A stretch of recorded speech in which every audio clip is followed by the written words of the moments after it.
إن الحمد لله نحمده ونستعينه ونستغفره ونعوذ بالله من شرور أنفسنا ومن سيئات أعمالنا. من يهده الله فلا مضل له ومن يضلل فلا هادي له. أشهد أن لا إله إلا الله وحده لا شريك له وأشهد أن محمدا عبده ورسوله. يا أيها الذين آمنوا اتقوا الله حق تقاته ولا تموتن إلا وأنتم مسلمون.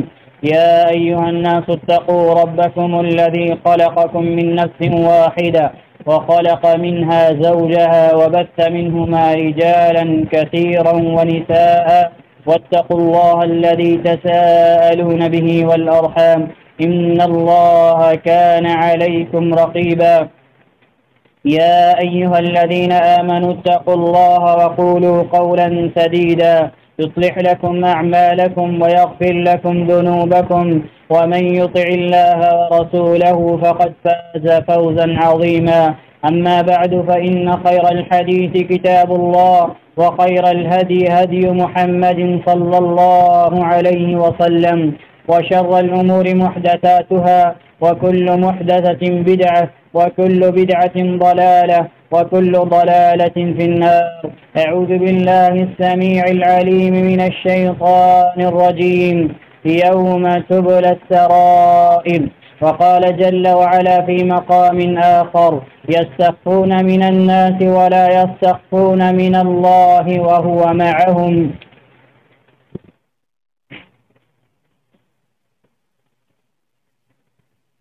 بندوں میں سب سے بہترین بندہ وہ ہے جو تنہائی کے وقت اللہ سبحانہ و تعالیٰ کا خوف رکھے. جب اسے کوئی نہ دیکھ رہا ہو اس وقت بھی اسے یہ احساس رہے کہ اللہ سبحانہ و تعالیٰ اسے دیکھ رہا ہے. اور حقیقت میں تقویٰ کے منازل کو چھونے والے اور جو تقویٰ جس پر دین کی بنیاد ہے، اللہ سبحانہ و تعالیٰ نے قرآن کریم کی ابتدا میں ہی کہا کہ ذالک الکتاب لا ریب فیہ ھدی للمتقین. قرآن ہدایت ہے اہل تقویٰ کے لیے جو اللہ سبحانہ و تعالیٰ سے ڈرنے والے ہیں. لیکن اللہ تعالیٰ سے ڈرنے والے لوگوں کے سامنے تو بہت ہیں. تنہائی میں ڈرنے والے اللہ سبحانہ و تعالیٰ کے حقیقی بندے ہیں. جب انہیں کوئی نہیں دیکھ رہا ہوتا وہ جو چاہیں وہ گناہ کر سکتے ہیں، لیکن ان کے دل کے اندر یہ احساس اور خوف ہوتا ہے کہ نہیں، چاہے مجھے کوئی نہ دیکھ رہا ہو لیکن اللہ سبحانہ و تعالیٰ مجھے دیکھ رہا ہے. ان اللہ لا يخفى علیہ شیء فی الارض ولا فی السماء، کہ اللہ سبحانہ و تعالیٰ سے زمین و آسمان کی کوئی بھی چیز پوشیدہ اور مخفی نہیں. وہ تمام چیزوں کو جو ہے جاننے والا ہے. یہاں تک کہ ہمارے دلوں کے اندر جو خیالات اور وسوسے پیدا ہوتے ہوں، چاہے وہ وسوسے کسی بھی طریقے کے ہوں، انہ علیم بذات الصدور، وہ تو ہمارے سینوں کے بیدوں کو بھی جاننے والا ہے. آج اکثر لوگ لاک ڈاؤن کی وجہ سے تنہائی کی گناہوں میں ملوث ہو چکے ہیں، کیونکہ گھروں کے اندر یہ لوگ زیادہ بند ہو گئے، تو تنہائی کے اندر اللہ سبحانہ و تعالیٰ کی معصیت کا ارتکاب بہت زیادہ ہو رہا ہے. وہ معصیت، وہ اللہ کی نافرمانی، چاہے چھوٹی ہو یا بڑی، معصیت ہوتی ہے. چھوٹی معصیت بھی جب زیادہ ہو جائے تو وہ کبیرہ بن جاتی ہے اور اللہ سبحانہ و تعالیٰ کی ناراضگی کا سبب بن جاتی ہے. اسی لیے حضرت عبداللہ بن عباس رضی اللہ تعالیٰ عنہ بیان فرمایا کرتے تھے کہ لا کبیرۃ مع الاستغفار ولا صغیرۃ مع الاصرار، کہ استغفار اگر ہم یعنی گناہ سے اللہ سبحانہ و تعالیٰ سے توبہ اور استغفار کریں تو وہ کبیرہ گناہ کبیرہ نہیں رہتا، اور اگر ہم گناہ کرتے جائیں چاہے وہ چھوٹے ہی گناہ کیوں نہ، وہ صغیرہ نہیں ہوتے، وہ بڑے بن جاتے. جس طریقے سے ذرے ذرے سے پہاڑ بنتا ہے، قطرے قطرے سے سمندر بنتا ہے، اسی طریقے سے گناہ جب انسان چھوٹا کرتا ہے اور اسے احساس نہیں ہوتا، پھر وہ اس طریقے سے گناہ کر جاتا ہے کہ وہ گناہ کی گندگی اور ڈھیر پر بیٹھ جاتا ہے، لیکن اسے احساس نہیں ہوتا کہ وہ گناہ کر رہا ہے. اس لیے ہمیں یہ کوشش کرنی چاہیے کہ ہم اللہ سبحانہ و تعالیٰ سے توفیق مانگیں، کیونکہ اللہ کی توفیق کے بغیر کوئی بھی چیز ممکن نہیں. لا حول ولا قوة الا باللہ. اسی لیے جب مؤذن کہتا حی علی الصلاۃ، آؤ نماز کی طرف، حی علی الفلاح، آؤ کامیابی کی طرف، تو اللہ کے نبی صلی اللہ علیہ وسلم نے ہمیں یہ الفاظ کیوں سکھائے کہ تم اس کے جواب میں لا حول ولا قوت الا باللہ کہو؟ کیونکہ نماز عظیم کامیابی ہے. نماز اللہ کی استعانت اور مدد کے بغیر ہم پڑھ سکتے ہیں؟ نہیں پڑھ سکتے. کوئی بھی چھوٹی نیکی اللہ کی مدد اور اللہ کی توفیق کے بغیر نہیں کر سکتے. اسی لیے جب مؤذن کہتا حی علی الصلاح حی علی الفلاح تو ہم کہتے ہیں لا حول ولا قوت الا باللہ. کامیابی کو حاصل کرنا، نماز کی طرف آنا، یہ اللہ کی توفیق کے بغیر ممکن نہیں ہے. اللہ سبحانہ و تعالیٰ توفیق دے گا تو ہم کریں گے. اور جو انسان حقیقی معنوں میں مؤذن کے ان کلمات کے جواب دل سے دیتا ہے، اللہ کی توفیق سے اللہ سبحانہ و تعالیٰ اسے مسجد میں آ کھڑا کرتا ہے. اسی لیے ہمیں اللہ سبحانہ و تعالیٰ سے یہ توفیق مانگنی چاہیے کہ اللہ ہمیں ان خوش نصیب اور سعادت مند بندوں میں شامل فرما جو تنہائی کے اندر بھی تیرے خوف سے کب کبھی کھاتے ہیں، جو خلوت میں بھی ہے اللہ سبحانہ و تعالیٰ، جن کے دلوں میں خلوت میں بھی تیرا خوف رہتا ہے، بلکہ تنہائی میں ان کا خوف اور زیادہ بڑھ جاتا ہے. کیونکہ حقیقی امتحان تو تب ہے جب انسان تنہائی اور خلوت کے اندر ہے. لوگوں کے سامنے گناہ سے بچنا بہت آسان ہے، کیونکہ لوگ ہمیں دیکھ رہے ہیں، لوگوں کی رسوائی اور ذلت، لوگوں کے سامنے رسوائی اور ذلت کا ڈر ہے. لیکن حقیقی امتحان، حقیقی ابتلاء اور آزمائش تو یہ ہے کہ انسان اکیلے میں، تنہائی میں، خلوت میں اللہ کی نافرمانی سے بچ جائے.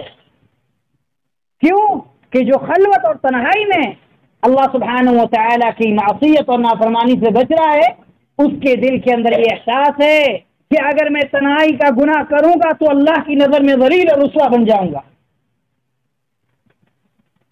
اسی لیے ہمیں تنہائی کے گناہوں سے بچنا ہے. وہ گناہ کسی بھی طریقے کے ہوں، وہ گناہ کسی بھی طریقے سے ہوں. تنہائی کے گناہ بہت سخت ہے جو انسان کو ہلاک کر دیتے ہیں. اسی لیے اللہ کے نبی صلی اللہ علیہ وسلم نے، سنن ابن ماجہ کی حدیث ہے، علامہ البانی رحمہ اللہ نے صحیح کہا ہے، ثوبان رضی اللہ تعالیٰ عنہ اس حدیث کے راوی ہیں. آپ صلی اللہ علیہ وسلم فرمایا کہ لَأَعْلَمَنَّ أَقْوَامًا مِّنْ أُمَّتِي يَأْتُونَ يَوْمَ الْقِيَامَةِ، کہ میں اپنی امت کے لوگوں میں سے کچھ ایسے لوگوں کو جانتا ہوں جو قیامت کے دن اس حال میں آئیں گے بِحَسَنَاتٍ جِبَالِ تِحَامَةَ بِيضَاءَ، کہ ان کی نیکیاں اور حسنات تہامہ پہاڑ کی مانند ہوں گے. تہامہ عرب کے اندر ایک پہاڑ ہے جو بہت بڑا پہاڑ ہے. آپ صلی اللہ علیہ وسلم مثال دیا کرتے تھے سمجھانے کے لیے، تو آپ صلی اللہ علیہ وسلم نے مثال دی. حدیث کی پوری مفصل شرح ہم نہیں کر سکتے، ہمیں صرف جو ہے ترجمہ پہ اکتفا کرنا ہے. آپ صلی اللہ علیہ وسلم نے فرمایا کہ ان کی نیکیاں تہامہ پہاڑوں کی مانند ہوں گی، لیکن کیا ہوگا؟ فَيَجْعَلُهَا اللَّهُ هَبَاءً مَنْثُورًا، اللہ سبحانہ و تعالیٰ ان کی اتنی نیکیوں کو بھی اللہ سبحانہ و تعالیٰ بیکار کر دے گا. وہ نیکیاں ان کے لیے کوئی فائدے مند نہ ہوں گی، اللہ سبحانہ و تعالیٰ انہیں ختم کر دے گا. هَبَاءً مَنْثُورًا، جس طریقے سے جیسے پہاڑ کے ذرے بنا کے اسے اڑا دیا جائے تو پہاڑ کی کوئی قیمت نہ رہے، اسی طریقے سے ان نیکیوں کی کوئی قیمت نہ رہے گی. تو حضرت ثوبان رضی اللہ تعالیٰ عنہ جیسا کہ صحابہ کی صفت اور خصوصیت تھی کہ اللہ کے نبی صلی اللہ علیہ وسلم جب کسی خطرناک چیز سے ڈراتے تو صحابہ اکرام فوراً سوال کرتے. حضرت ثوبان رضی اللہ تعالیٰ عنہ نے سوال کیا اللہ کے نبی صلی اللہ علیہ وسلم، صفهم لنا جلهم لنا لئلا نكون منهم ونحن لا نعلم، اے اللہ کے نبی صلی اللہ علیہ وسلم ان لوگوں کی صفات بتا دیجئے، ان لوگوں کی پہچان بتا دیجئے تاکہ ایسا نہ ہو کہ کہیں ہم بھی ان بد نصیبوں میں شامل ہو جائیں. تو اللہ کے نبی صلی اللہ علیہ وسلم نے فرمایا کہ اے ثوبان سن لو، وہ جو لوگ ہوں گے وہ لوگ تم میں سے ہی ہوں گے، نمازیں پڑھنے والے، زکوٰۃ کو ادا کرنے والے، روزہ رکھنے والے. پھر آپ صلی اللہ علیہ وسلم نے یہاں تک کہ رات کی نماز کا ذکر کیا کہ وَيَأْخُذُونَ مِنَ اللَّيْلِ كَمَا تَأْخُذُونَ، اور وہ رات کو بھی اللہ کی عبادت کریں گے جس طریقے سے تم کرتے ہو. لیکن ان کی خرابی کیا ہوگی؟ ان کی خرابی یہ ہوگی اذا خلوا، جب وہ تنہائی اختیار کرتے، جب وہ خلوت اختیار کرتے ہیں تو پھر اللہ سبحانہ و تعالیٰ کی حدود کا خیال نہیں رکھتے. اذا خلوا بمحارم اللہ انتهكوها، جب وہ تنہائی اختیار کرتے ہیں تو اللہ کی معصیت اور اللہ کی نافرمانی کرتے ہیں. کیونکہ اب انہیں یہ سکا مجھے کوئی نہیں دیکھ رہا۔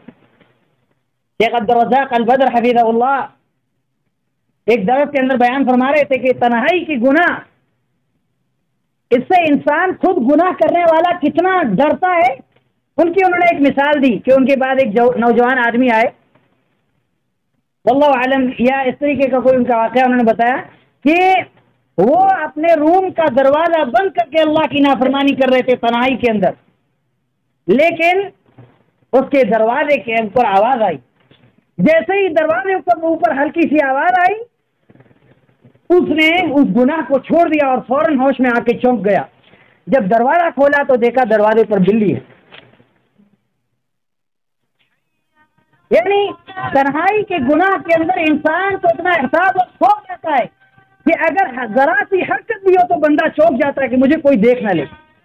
تو شیخ حفیظ اللہ فرماتے ہیں کہ بلیوں سے ڈر گیا، بلی سے وہ ڈر گیا لیکن اللہ سے نہیں ڈرا۔ اللہ سبحانہ و تعالیٰ کو ہر وقت دیکھ رہا ہے۔ تو جب ہم اللہ کا خوف چھوڑ دیں گے تو ہم ذرا سی حرکت اور جنبش بدل جائیں گے۔ اس لیے میرے بھائیوں، تنہائی اور خلوت کے گناہ سے بچو۔ اسی لیے ایک شاعر نے کہا اذا ما خلوت الدهر يوما فلا تقل خلوت ولكن قل علي رقيب۔ جب تو تنہائی اختیار کر، جب تو کسی وقت یا کسی دن تنہائی اختیار کر تو یہ نہ کہہ کہ میں نے تنہائی اختیار کر لی، ولكن قل علي رقيب، لیکن تو یہ کہہ کہ میرے اوپر ایک نگہباں موجود ہے۔ اس لیے تنہائی کے گناہ سے بچنا بہت ضروری ہے۔ اللہ سبحانہ تعالیٰ فرمایا کہ یستخفون من الناس، لوگوں سے چھپ جاتے ہیں، ولا یستخفون من اللہ، لیکن اللہ سے نہیں چھپتے۔ یعنی لوگوں کے سامنے ہوتے ہیں تو گناہ اور معصیت کے کام نہیں کرتے کیونکہ لوگوں کا ڈر ہے، لیکن اللہ سبحانہ و تعالیٰ سے نہیں چھپتے۔ اللہ سبحانہ و تعالیٰ ہمیشہ دیکھ رہا ہے، ہر وقت دیکھ رہا ہے۔ اللہ سبحانہ و تعالیٰ کی معصیت کرنے سے نہیں بچتے۔ عدت تنہائی میں ہوتے ہیں تو وہ اللہ کی معصیت کا ارتکاب کرتے ہیں۔ اللہ سبحانہ تعالیٰ فرمایا یوم تبلی السرائر، جس دن ہم پوشیدہ چیزوں کی جانچ پڑتال کریں گے۔ پوشیدہ چیزیں کون ہیں؟ جو انسان اکیلے اور تنہائی میں کرتا ہے۔ پوشیدہ چیزیں وہ ہیں جو انسان تنہائی اور اکیلے میں کرتا ہے، کیونکہ جو چیز انسان سامنے ظاہر کرتا ہے اسے تو ہر کوئی دیکھ رہا ہے، وہ چیز پوشیدہ نہیں ہوئی۔ پوشیدہ چیز اور مخفی چیز وہ ہے جو انسان سب کی نظروں سے دور ہو کر، اجل ہو کر جو ہے بند کمرے میں یا تنہائی کی جگہ میں اللہ سبحانہ و تعالیٰ کی نافرمانی کرے۔ اور آج کے وقت میں جب مساجد بند ہو گئی، لوگوں کا ایک دوسرے سے رابطہ اور تعلق بند ہو گیا، تو لوگ اس خلوت کی گناہ میں بہت زیادہ خلوت کی گناہ میں لوگ شامل ہو گئے ہیں۔ اسی لیے اس موضوع کا مختصراً انتخاب کیا گیا کہ یہ ہمارے لیے مفید ہو۔ اور وہ خلوت کا گناہ چاہے ہم موبائل پر کریں، چاہے ہم کسی بھی طریقے سے کریں، اللہ کی قسم اللہ سے کوئی چیز بھی مخفی اور پوشیدہ نہیں ہے۔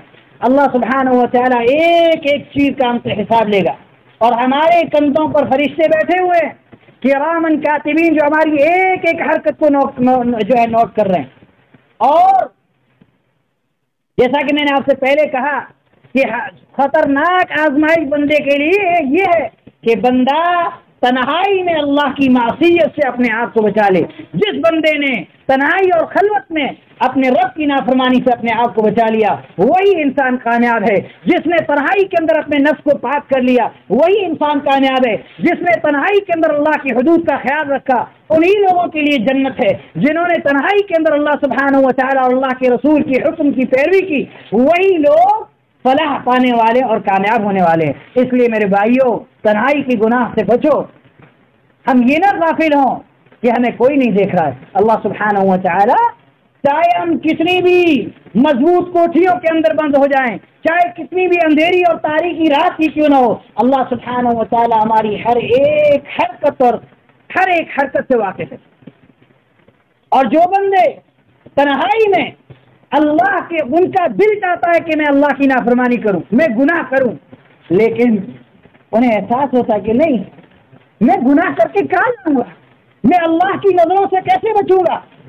جب وہ اپنے اندر یہ احساس کرتا ہے اور تنہائی کے اندر اس کا دل چاہتا ہے کہ میں گناہ کر لوں، لذت حاصل کر لوں، مجھے کوئی نہیں دیکھ رہا، لیکن اللہ کا خوف اس کے دل کے اندر پیدا ہوتا ہے، وہ گناہ سے باہر آ جاتا ہے، اسی وقت بندے کے لیے اللہ کی رضا حاصل ہو جاتی ہے۔ اور اللہ سبحانہ و تعالی ایسے بندوں سے راضی ہوتا ہے جو اللہ کے خوف سے، صرف اللہ کے خوف سے گناہ سے ہٹ جائے، حالانکہ انہیں کوئی چیز گناہ سے نہیں روک رہی، کوئی انہیں دیکھ نہیں رہا، وہ چاہے تو کر سکتے ہیں، لیکن صرف اللہ کا خوف، صرف اللہ کا خوف۔ اور یہی اللہ کا خوف ہی انسان کو جنت کا وارث بنائے گا، یہی اللہ کا خوف ہی انسان کو جنت کا وارث بنائے گا۔ اور میرے بھائیوں، امام ابن جوزی رحمہ اللہ نے ایک جگہ پہ بڑی پیاری بات کہی ہے، میں صرف آپ کو مفہوم آپ کے سامنے رکھتا ہوں۔ امام ابن جوزی رحمہ اللہ فرماتے ہیں کہ لوگوں ذرا غور کرو کہ نیکیوں میں جو تم نیکی کرتے وقت جو تمہیں تھکاوٹ محسوس ہوتی ہے، کیا نیکیوں کے بعد تھکاوٹ باقی رہتی ہے؟ ہم کتنی بھی بڑی نیکی کر لیں، چاہے اس میں ہمارا جسم، ہمارا دماغ کتنا ہی تھک جائے، کیا نیکی کرنے کے بعد تھکاوٹ باقی رہتی ہے؟ نہیں رہتی ہے، جسم کو راحت اور سکون مل جاتا ہے۔ اسی طریقے سے ایک انسان کتنا بھی گناہ کر لے، کتنی بھی لذت حاصل کر لے گناہ میں، کیا گناہ کے بعد لذت باقی رہتی ہے؟ کیا گناہ کے بعد لذت باقی رہتی ہے؟ نہیں، نیکی کے بعد تھکاوٹ باقی نہیں رہتی، لیکن اجر اور نیکی، اجر باقی رہ جاتا ہے، ثواب باقی رہ جاتا ہے۔ اسی طریقے سے گناہ کی لذت ختم ہو جاتی ہے، لیکن گناہ باقی رہ جاتا ہے۔ تو یہ ہمیں غور کرنا چاہیے۔ اسی لیے اور اسی طریقے کا قول حضرت عبداللہ بن عباس رضی اللہ تعالیٰ عنہ بھی فرمایا کرتے تھے کہ اے لوگوں، نیکیاں کرو، نیکیاں کرو، نیکیوں کی تھکاوٹ ختم ہو جائے گی، اجر باقی رہ جائے گا۔ گناہوں سے بچو، گناہ کی لذت ختم ہو جائے گی لیکن گناہ باقی رہ جائے گا۔ ہمیں چاہیے کہ ہم اپنے نفسوں کے اندر، اپنے دلوں کے اندر یہ احساس پیدا کریں۔ جب ہمارے دلوں کے اندر یہ احساس پیدا ہوگا تو ہم حقیقی معنوں میں اللہ کے مقرب ترین بندوں میں شامل ہو سکتے ہیں۔ اللہ سبحانہ وتعالی سے دعا ہے، اللہم انا نسألک الہدى والتقى والعفاف والغنى، اللہم انا نسألک الہدى والتقى والعفاف والغنى، اللهم إنا نسألك الهدى والتقى والعفاف والغنى، اللهم أصلح لنا ديننا الذي هو عصمة أمرنا، وأصلح لنا دنيانا التي فيها معاشنا، وأصلح لنا آخرتنا التي فيها معادنا، اللهم اجعلنا الحياة زيادة لنا في كل خير، واجعلنا الموت راحة لنا من كل شر، اللهم إنا نسألك توبة نصوحة قبل الموت، يا مقلب القلوب ثبت قلوبنا على طاعتك وطاعة نبيك محمد صلى الله عليه وسلم، اللهم إنا نسألك حسن الخاتمة، اللهم إنا نسألك حسن الخاتمة، اللهم إنا نسألك حسن الخاتمة۔ بارك الله لنا ولكم في القرآن العظيم، ونفعني بما فيه من الآيات والذكر الحكيم، إنه تعالى جواد كريم ملك رؤوف رحيم۔